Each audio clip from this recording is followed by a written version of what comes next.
గత కొద్ది రోజుల నుంచి కూడా తిరుపతి గోశాలల్లో అంటే గోమాతలు ఆవులు చనిపోతున్నాయంటే కూడా పెద్ద ఎత్తున ప్రచారం జరుగుతున్న తరుణంలో అంటే ఇప్పటికే కూడా రకరకాలుగా అంటే ఇదంతా కూడా టీటీడీకి రాష్ట్ర ప్రభుత్వానికి చెడ్డ పేరు తెచ్చే రకంగా చాలామంది ప్రయత్నాలు చేస్తున్నారు. ఇందులో భాగంగానే ఇవాళ మనం తిరుపతిలో ఉన్నటువంటి గోశాలకు రావడం జరిగింది.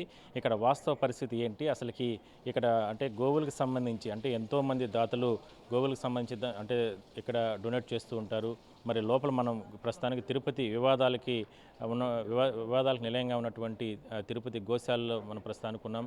టీటీడీ చైర్మన్ కూడా మరి కాసేపట్లో ఇవాళ ఇక్కడ విజిట్ చేయబోతున్నారు. అయితే మనం చూడొచ్చు ఇదే తిరుపతికి సంబంధించిన గోశాల సంబంధించి ఇక్కడే దాదాపుగా 1700కు పైగా కూడా గోవులన్నీ కూడా ఇక్కడ ఉన్నాయి. మనం చూడొచ్చు విజువల్స్లో. ఇవన్నిటినీ కూడా ఎంతో అంటే కన్న బిడ్డలుగా ఎంతో ఇక్కడ ఉన్నటువంటి సిబ్బంది కావచ్చు, వీళ్ళందరూ కూడా వీటన్నిటిని కూడా సంరక్షణ చేస్తున్నారు. ఒక్కొక్క అంటే గోవులను చూస్తే, ఒక్కొక్క ఆవును చూస్తే కన్నా ఎంతో పౌష్టికంగా ఎంతో పుష్టిక వీటన్నిటికీ కూడా ఆహారం అందించడంతో పాటు వాటికి సంబంధించిన దానా కానీ ఇవన్నీ కూడా ఏర్పాటు చేయడం జరిగింది. మనం చూడొచ్చు ఎక్స్క్లూజివ్గా బీఆర్కే స్క్రీన్ పైన మనం చూడొచ్చు ఎంతో నీట్గా అంటే గోమాతలు వాటికి సంబంధించిన మలము మూత్రం ఇక్కడ విసర్జన చేసినప్పటికీ కూడా వాటన్నిటిని ఎప్పటికప్పుడు కనీసం చిన్న దోమలు కానీ చిన్న ఈగలు కూడా ఇక్కడ లేకుండా ఎంత నీట్గా ఇక్కడ ఉన్నటువంటి సిబ్బంది అంతా కూడా ఇక్కడ శుభ్రంగా ఏర్పాటు చేయడం జరిగింది.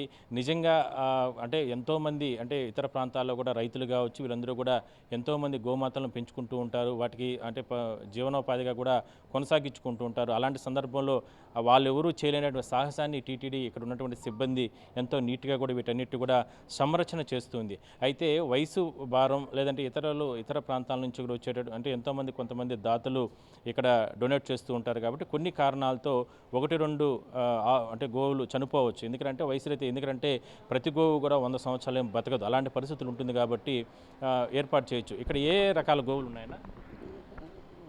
సాహివాలా,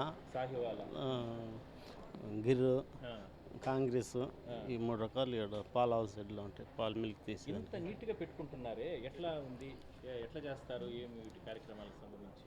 అంటే డైలీ 3 బ్యాచ్లు 4 బ్యాచ్లు ఉంటారు కాబట్టి వెంటనే క్లీన్ చేసుకుంటూ ఉంటారు. ఓకే, మీ పేరు ఏం పేరు? సురేష్ అండి. ఇక్కడ పనిచేస్తారు. ఎన్ని సంవత్సరాలు పనిచేస్తున్నారు? 10 years అండి. 10 years చేస్తున్నారా? ఓకే, ఏమనిపిస్తుంది గోమాతలను ఇంత అద్భుతంగా మీరు సాకుతున్నారు? అసలు ఇక్కడికి వస్తే కూడా మేము చూస్తా అంటే ఇంత నీట్గా ఉంది. గోమాత దైవంతో సమానం కాబట్టి ఇక్కడ అంటే ఒక్కొక్క ఆవు ఎన్ని లీటర్లు ఇస్తుంది పాలు? 3-4 లీటర్లు, 5-6 ఇట్లా అంటే ఫస్ట్లో అంటే మళ్ళీ తగ్గుతూ వస్తాయి. మళ్ళీ ఎన్ని ఉన్నాయినా, ఎన్ని ఆవులు ఉన్నాయి? ఇప్పుడు ఈ సెట్కి 80 ఆవులు ఉన్నాయి. అలా సెట్కి ఒక 40 అట్లా ఉంటాయి మిల్క్ ఆవులు, మిల్క్ ఇచ్చేటి. మళ్ళీ సూట్ ఆవులు కొంటే వేరే ఆవులు అంటే డ్రై సూట్ ఆవులు అలా ఉంటాయి, రకరకాలు ఉంటాయి.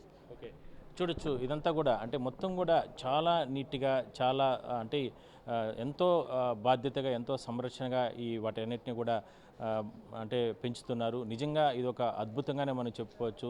స్వామి కైంకర్యాల్లో వీటికి సంబంధించినటువంటి పాలనే టీటీడీ సేకరించి దాని తర్వాత అక్కడి నుంచి కూడా పంపిస్తూ ఉంటుంది.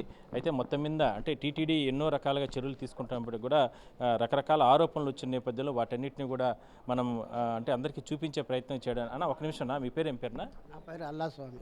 అల్లాస్వామి. ఎన్ని సంవత్సరాలు పనిచేస్తున్నారు ఇక్కడ? మేము 93 నుంచి చేస్తున్నాం. 93 నుంచి చేస్తున్నారు. ఏంటి ఇక్కడ మీరు ఎట్లా చేస్తారు? వీటి ఇంత నీట్గా ఉంది, దానా పెడుతున్నారు, ఎట్లా ఈ కార్యక్రమాలను చేస్తారు? డాక్టర్లు చెప్తారు సార్, వాళ్ళు ఈ మారి చేసుకోండి అంటే వాళ్ళు ఒక తూరు చెప్పారంటే మేము అది లెక్కలే చేసుకుంటాం. వీటన్నిటిని అంటే సంరక్షణ రోజు కడుగుతారా ఆవులను? రోజు 11 గంటలకు కడుగుతారు, పొద్దున్నే 5 గంటలకు కడుగుతారు, మధ్యాహ్నం 11 గంటలకి, మళ్ళీ మధ్యాహ్నం 2 గంటలకి. ఓకే, దానా అవన్నీ చూస్తుంది. ఇంకా ఇక్కడ గ్రాస్ అవంతా ఇక్కడే పెంచుతారు? ఇక్కడే పెంచుతారు. ఏంటి ఎందుకు ఇట్లా ఆరోపణలు చేస్తూ అంటారు? సహజంగా అవన్నీ మాకు తెలియదు. మీకు తెలియదు. ఓకే, మనం చూడొచ్చు ఇదంతా కూడా నీట్గా ఉంది. మరొక పైన కూడా అంటే వేసవి కాలానికి సంబంధించి ఏదైనా అంటే ఎండలు విపరీతంగా వచ్చే అవకాశం ఉంటే వాటికి ఎండలు ఎక్కడ కూడా తట్టుకునే ఉండే రకంగా కూడా పైన రేకులే ఏర్పాటు చేసినప్పటికీ కూడా దాని కింద మొత్తం కూడా ఫ్లోర్ అంతా కూడా ఏర్పాటు చేయడం జరిగింది. అంటే మనం చూడొచ్చు మొత్తం అంటే ఎండ తీవ్రత వీటికి ఏవి తగలకుండా కూడా ఏర్పాటు చేశారు. అదే స్థాయిలోనే ఈ షెడ్లకు చుట్టుపక్కల కూడా భారీ వృక్షాలు కూడా ఏర్పాటు చేయడం జరిగింది. అంటే ఎండగా వాటికి సంబంధించి కూడా తగలకుండా ఎటువంటి ఎండ వడదెబ్బ కూడా తగలకుండా. సో ఇంత జాగ్రత్తగా ఇంట్లో మన బిడ్డల్ని ఏ విధంగా పెంచుకుంటామో దానికన్నా ఎక్కువగా కూడా ఈ రకంగా గోమాతల్ని ఇక్కడ ఉన్నటువంటి సిబ్బంది కావచ్చు, టీటీడీ ఒక యజ్ఞంలాగా నిర్వహిస్తుంది. ఇలాంటి కార్యక్రమాల్లో చిన్న చిన్నవి జరుగుతూ ఉంటాయి. చిన్న చిన్నవి అంటే వయసు భారం ఉన్న నేపథ్యంలో కావచ్చు, లేదంటే ఎంతోమంది దాతలు కొన్ని ఇబ్బందులు ఉన్నటువంటి నేపథ్యంలో వాళ్ళు కొన్ని ఆవులను కూడా అంటే డొనేట్ చేస్తూ ఉంటారు. అట్లా రకరకాలుగా జబ్బులు వచ్చిన కారణంగా కూడా చనిపోతూ ఉంటాయి. మరి వాటన్నిటినీ కూడా టీటీడీ ప్రతిష్ట పైన ప్రభుత్వం ప్రతిష్టను దెబ్బతీసే రకంగా కూడా చాలామంది ప్రయత్నం చేస్తున్నారు. ఇదే కరెక్ట్ కాదనే అభిప్రాయాన్ని కూడా చాలామంది వ్యక్తం చేస్తున్నారు. గోమాతను అడ్డం పెట్టుకుని రాజకీయాలు చేసేటటువంటి వ్యక్తులు నిజంగా తల్లిని అడ్డం పెట్టుకుని రాజకీయం చేసినట్లే కూడా ఇప్పటికీ కూడా రకరకాల ఆరోపణలు చేస్తున్న పరిస్థితి. గోమాతను రోడ్డుపైకి తీసుకొచ్చి శ్రీవారి కైంకర్యాల్లో భాగస్వాములైనటువంటి మనకి ఎంతో ఇష్టమైనటువంటి గోమాతలను కూడా ఇవాళ రాజకీయాల కోసం పెద్ద ఎత్తున వాడుకుంటున్నారంటే ఇంత దౌర్భాగ్యం ఇంకోటి కాదనేటువంటి అభిప్రాయాన్ని ఎంతోమంది భక్తులు వ్యక్తం చేస్తున్నారు. సో మొత్తం మీద మనం ప్రేక్షకులకు కావచ్చు, కోట్లాది మంది శ్రీవారి భక్తులకు కావచ్చు, ఎంతోమంది అంటే గోమాతలను పూజించే వాళ్ళకందరి కోసం బీఆర్కే న్యూస్ ఒక ప్రయత్నం చేసింది. అందులో భాగంగానే తిరుపతిలో గోశాలకు లోపలికి వచ్చి ఇక్కడ ఉన్నటువంటి అంటే ఏ రకమైనటువంటి కార్యక్రమాలు నిర్వహిస్తూ ఉంటారు, గోమాతలు ఏ విధంగా పెంచుతూ ఉంటారు, ఇక్కడ వాతావరణం ఏ విధంగా ఉంటుంది, అదే స్థాయిలోనే ఏ రకమైనటువంటి సేవలు ఇక్కడ ఉన్న సిబ్బంది చేస్తూ ఉంటారు, వీటన్నిటిని కూడా మనం చెప్పే ప్రయత్నం కోసమే ఇక్కడికి రావడం జరిగింది. చూద్దాం మరి టీటీడీ ఇప్పటికే కూడా ఎన్నో చర్యలు ప్రారంభించింది. ఎందుకంటే వివాదాలు వస్తున్న నేపథ్యంలో మరి చూద్దాం రాబోయే రోజులు ఎటువంటి యాక్షన్ తీసుకుంటారు. Over to studio.